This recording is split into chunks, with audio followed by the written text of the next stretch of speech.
Thursday night football was a doozy if we have ever seen one. So let's tear it up and break it down.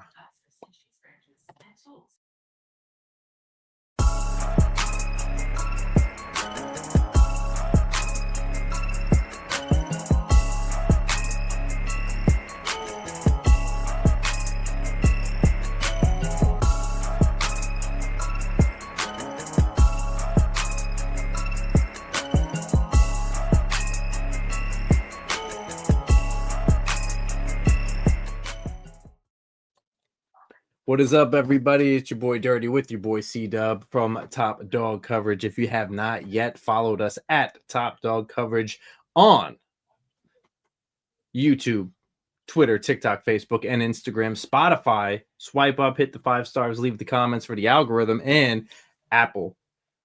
So please do follow us on all of those. If you guys have any questions, fantasy, or anything about football, please email at us at topdogcoverage@gmail.com. But today, we are going to be going over our Thursday night game, which was an absolute doozy of a game. If you watched it, it was high flying, high scoring. C-Dub, what did you think of the game, man? It was a heater. Everybody's hitting dingers. They were just swinging, scoring, doing stuff. The field was on fire. It's incredible. Really fun game, and it was really delightful watch for a Thursday night. Yeah, it certainly was. And even with Detroit being a very good run defense and a defense in general, right? We've seen what Dak Prescott and that offense can do to almost any defense. They still score points. It may not be like more than other teams or It was reminiscent of the Denver game. Yeah, exactly. Yes. But they put up a fight, and not a lot of people put that many points up against them. So But the Detroit defense is very injured again for the second straight year. It's coming. Yeah, it's coming right their back DBs around. are dropping like flies. Spoiler. Yeah. But before we do that, let's see. You want to jump into some news, my friend? Snooze it up. All right.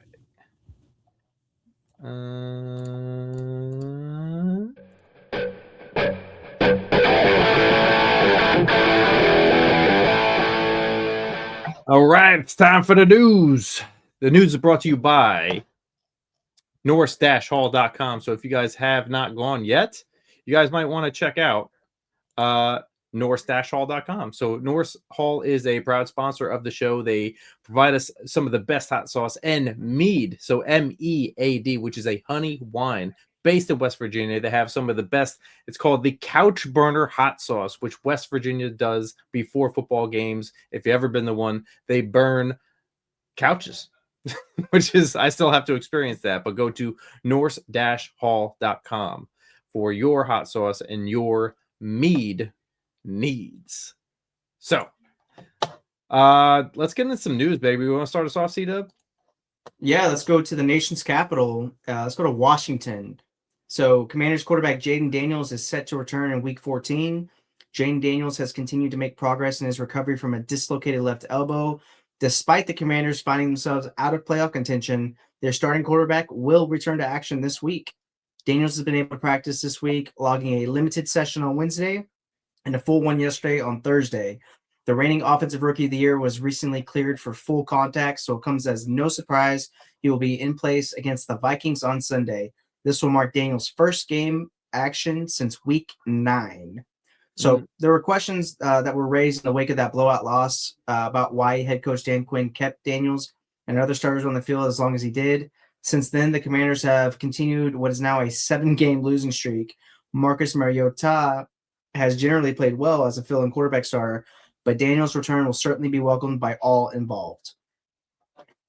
All right, let's yeah, he's ready to come back. I think everybody's going to be happy that he's coming back too. So it's Absolutely. It's a big boost for all Washington offensive players. Absolutely, it does. Let's stay in the quarterback realm and let's go over to the West Coast, where the Arizona Cardinals quarterback Kyler Murray will not return this season. The Cardinals head coach Jonathan Gannon announced Friday, according to Darren Urban, that the quarterback Kyler Murray would not play again this season. So Jacoby Brissett will remain Arizona's starter for the rest of the season, with Keaton Slovis serving as his backup. Any issues with either would likely bring practice squad quarterback Jeff Driscoll into play. Murray has not played since week 5 due to a foot sprain. Initially, the Cardinals hoped that he would come back within a few weeks, but the injury continued to bother him through October. Murray was eventually placed on injured reserve on November 7th, stirring doubt about his future in Arizona. Gannon's latest pronouncement will add fuel to that fire, though. He clarified that a second opinion and a lack of progress regarding Murray's foot was the driver behind this decision. But when asked if Murray would be the team's starter in 2026, Gannon would only say that he was worried about the Rams. So the Cardinals' next opponent was what he was worried about, not so much if he's going to have this quarterback for 2026. So a lot of questions for the Arizona Cardinals. Yeah, we're officially on Kyler watch. Where will Kyler play in the 2026 season? This is a mystery. We need the Scooby and the gang to get down, solve Wow, this. Scoob! Zoinks! All right. Before we get into more crazy weird noises, let's go to Baltimore. Let's go to Sir Stanley's favorite team, House of Nick.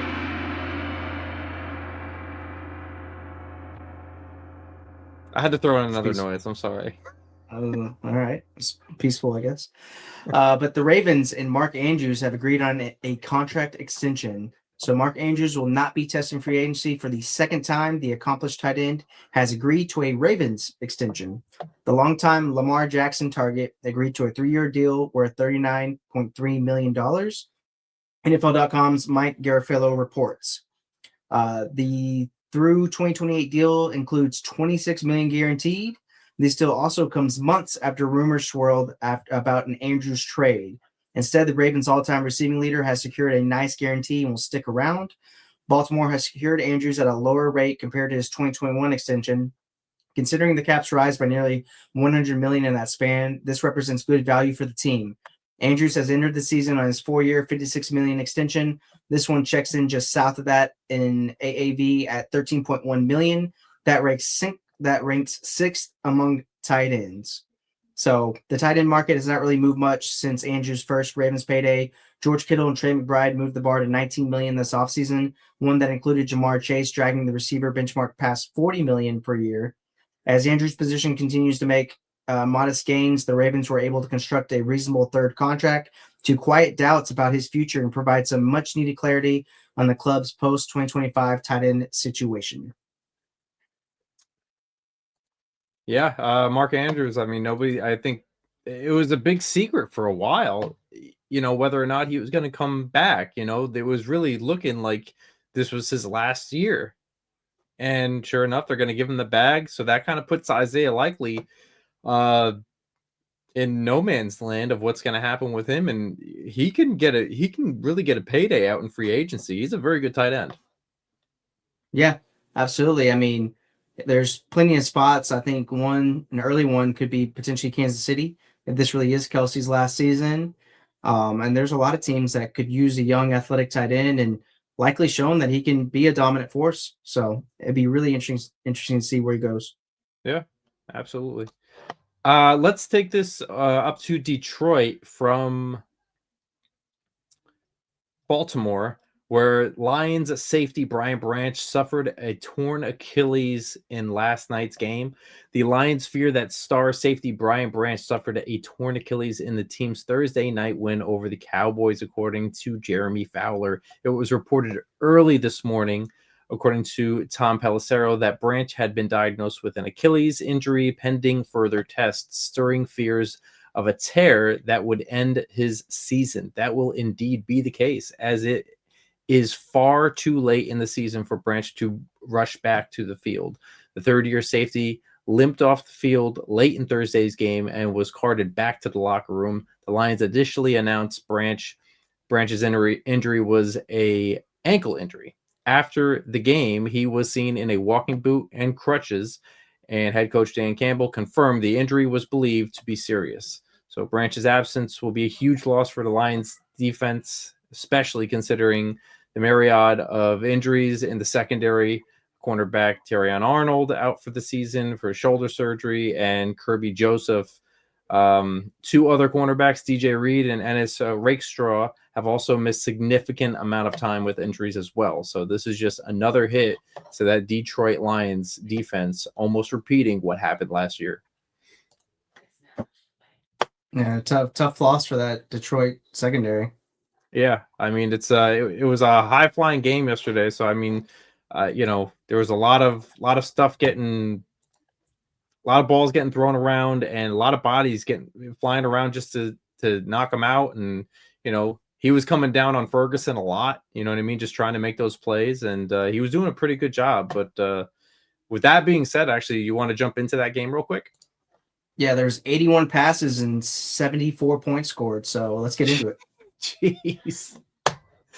Let's start off. Count that high. Yeah, I don't know what those words are. Let's start off with the Dallas side. So Dak Prescott went 31 for 47, 376 yards, a touchdown, and 2 interceptions. He was sacked 5 times. This Detroit defense did a really, really good job with this rushing attack. So Javonte still got the bulk of the carry, 17 carries, 67 yards, and a touchdown. They still utilized him the way they always utilize him. Dak did what Dak did when he had to do it. You know what I mean? 3 for 14. Malik Davis, they're starting to utilize him a lot more. And Kevontae Turpin every now and again. You know what I mean? But they held them collectively down to 91 yards. So that just shows how good that Detroit defense really is on a high flying offense that the Cowboys really are. It's more of a passing game that they have, but so Javonte really carried most of the carries there, but this the passing game is really where it hit. CeeDee Lamb, 8 targets, 6 receptions, and 121 yards, and then he gets hurt, right? Like, tell me your thoughts on that. Like, it's a huge blow to anybody in fantasy. He did take a big hit, against the ground. It wasn't somebody else. He just, his head hit the ground. Yeah, I mean, it was a scary situation to watch. I mean, we kind of knew instantly that there was a pretty serious injury there as soon as he landed on that. But I mean, the last week going into the fantasy playoffs, that's a really good performance. Ideally, you wish he would have gotten in the end zone as well. But I mean, that's 18 points, from your star receiver. So at least he put up a lot of production before he got injured. And Dak, I mean, he played relatively well. I just think he kind of held on the ball for too long. That's another reason why there was 5 sacks. I believe he also fumbled as well. And the 2 interceptions. I mean, it was just kind of they seemed kind of out of whack. So I don't know if it was, just the strangeness from the Thanksgiving and all that. But both teams played on Thanksgiving, so they had equal time to rest and prepare for this game. So they just seemed like it was an off day, and they still scored 30 points. So I think Dallas is a team, especially that offense, you can trust going into the fantasy playoffs. And, their season's not completely over. I believe they have a 9% chance to still make the playoffs. So they just need a lot of help, and it'll be a fun finish to see how it goes for the rest of the season. Yeah, significant drop from one to the other. You know what I mean? Like, you're having like a 39% chance or something, and then you go down to 9% just because of this one loss. It's crazy. Yeah, I mean, one guy I kind of also want to highlight, that really stepped up in the wake of that CeeDee Lamb injury is Ryan Flournoy. I mean, he got 13 targets, 9 catches, 115 yards, and a touchdown. Like, this dude was balling. I believe it's his second year in the system, and he's shown that he can be a really good player, and Dak trusts him and goes to him quite a bit. Yeah. And everybody thought it was going to go to George Pickens, but George Pickens, 9 targets, but only 5 for 37. And most of that went to Ryan Flournoy. He did. Yeah. Like you said, 9 receptions, 115 and a tutty. Like, that is 13 targets is wild. That is wild. And that's just, but it didn't go where people thought it was going to go. Even Jake Ferguson had 7 targets, 5 for 58, and he actually fumbled once as well. Mm-hmm. Even Dak went over to go talk to him about, yo, you got to cover that ball, dude. Like, you got to, and Pickens also fumbled it. It didn't go for a loss, but I mean, like, there were just way too many fumbles. It was one turnover, but, you know, it, these are the things that are going to separate you from a team like Detroit. You know what I mean? Detroit's going to take advantage of those, issues. And Detroit's defense really went after it. 11 QB hits, 11 pass defenses, 5 sacks, and 6 tackles for a loss. They got after it last night, even though they gave up points. They were still putting a lot of pressure on Dak. So, Yeah, absolutely. you want to take us over to that wild Lions offense? Yeah, I mean, this really they were really efficient and they protected the ball. I think that was the main story in the game. But you had Jared Goff go a cool 25 of 34 for 309 yards, 1 touchdown, only took 1 sack in the game. And this rushing attack, it seemed like it was a lot more dominant than what the box score shows. But David Montgomery, 6 carries, 60 yards, and a touchdown. Jameer Gibbs, 12 carries, 43 yards, and 3 touchdowns. He tied Barry Sanders for the most touchdowns before the age of 24. Like, this dude's incredible, crazy talent, and he's a huge fantasy asset going into the playoffs. Yeah. But I mean, I think another big story around this game too is how tough Amon-Ra St. Brown is.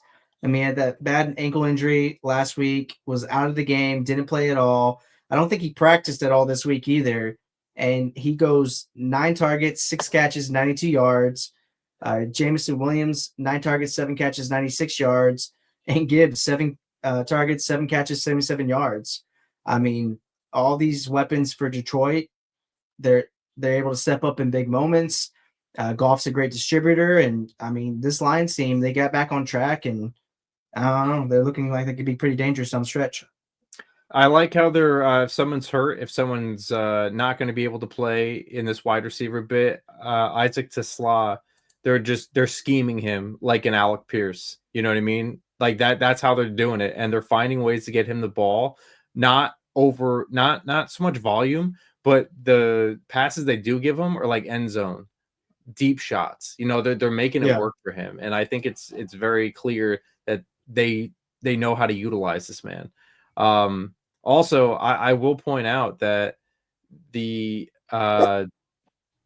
Dallas Cowboys were picking on DJ Reed all night, and that was a dude that sealed the deal of the game. You know what I mean? Getting his hand in there, making sure you know what I mean. Like, he was made an interception, and it's just him being able to make a play after being hit on so many times.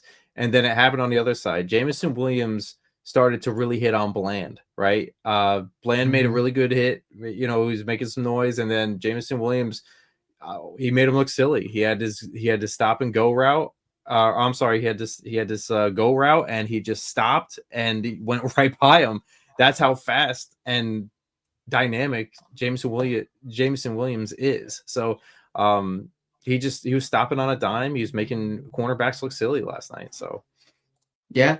I mean, his speed just really shows up out there. Like, it's just, he's such a great talent, and you're hoping that he can continue to build on these performances. And he's a first round pick, so you expect him to, continue to step up in these big moments.